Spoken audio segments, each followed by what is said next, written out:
So much buzz and drama from the weekend in the 250 class. A lot of fun to watch for sure, for multiple reasons.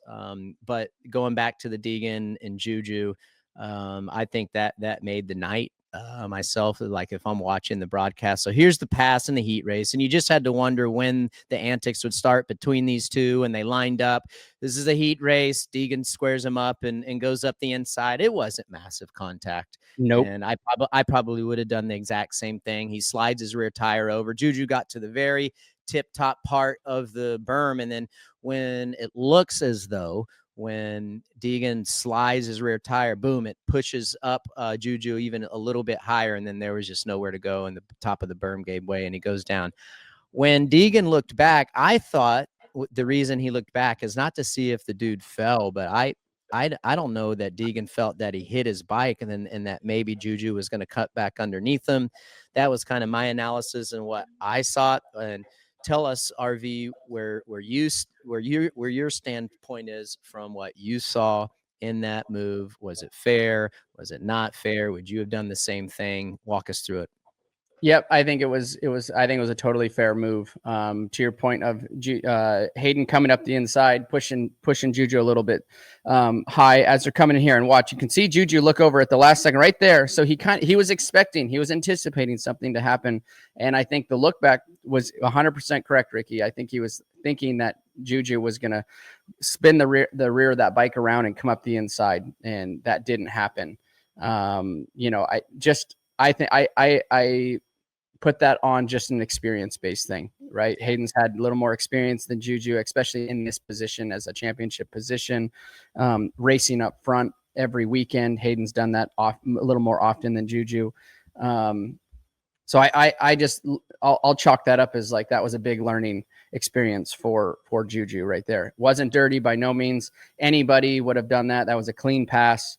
And like I said, Juju was anticipating something happening because he looks over at the last second, expecting Haiden to be there, and he was. Yes, I think that he should have spun that bike around and tried to come back underneath of him. Yeah. We got some, dude. I think you watched the broadcast back, dude. It was so good, and I didn't know that Juju was like talking smack or whatever. Yeah. But anyhow, so we have the heat race interview from Deegan when he won. We have his interview from the podium when he won. And then we have a little sound on tape from Juju from the presser. Somebody obviously asked him what he thinks about the riding and how the night went. So Hector, roll these sound bites for us, brother. Perfect start. Executed actually really well. Juju executed a good start as well. And then from there, I was just pinning solid laps, reeled in the leader. And I think he went down or something. It was just, racing. It's racing, dude. We're racing Supercross. If he runs into me, that's sick. He's got one coming too. I mean, it's just fair racing, if I got one coming, I got one coming. I don't matter, but it's Supercross. We're out here having fun and giving the crowd an absolute show at a heat race. You pissed off the bull last week. Juju ran his mouth, so it's time to lock in. And you don't want to piss me off because I come out swinging. So a big thanks to my team, though. They put a lot.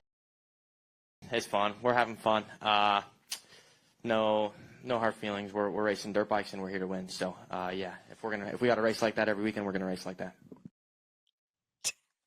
Yeah, it's starting to brew. It's starting to brew. Yeah, take it away, champ. Break it down like heat race. You already talked about the heat race. Break it down on heat race interview, main interview, and what Juju had to say.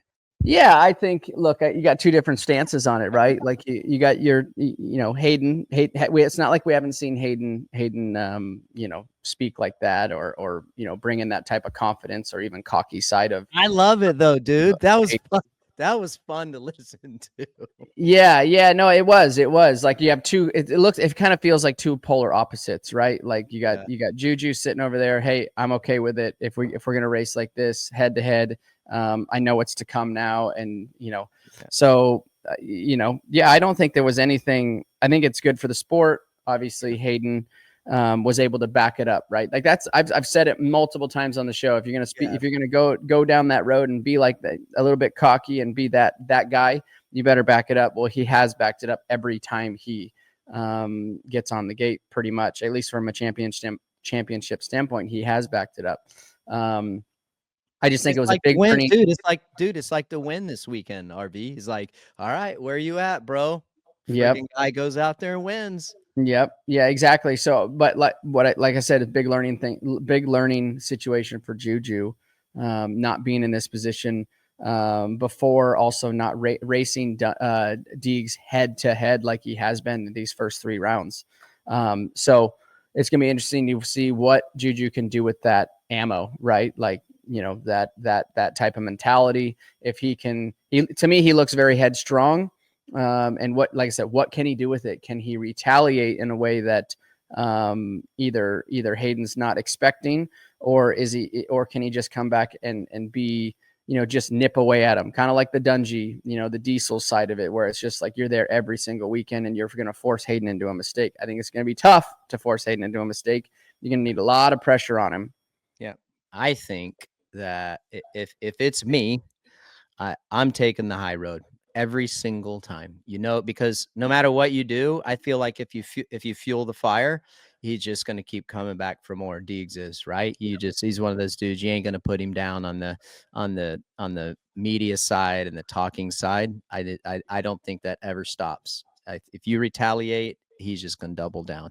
So I'm just going to kill him with kindness, dude. That's all I'm going to do. Keep my mouth shut, take the high road. I don't care if the dude takes me out 10 times.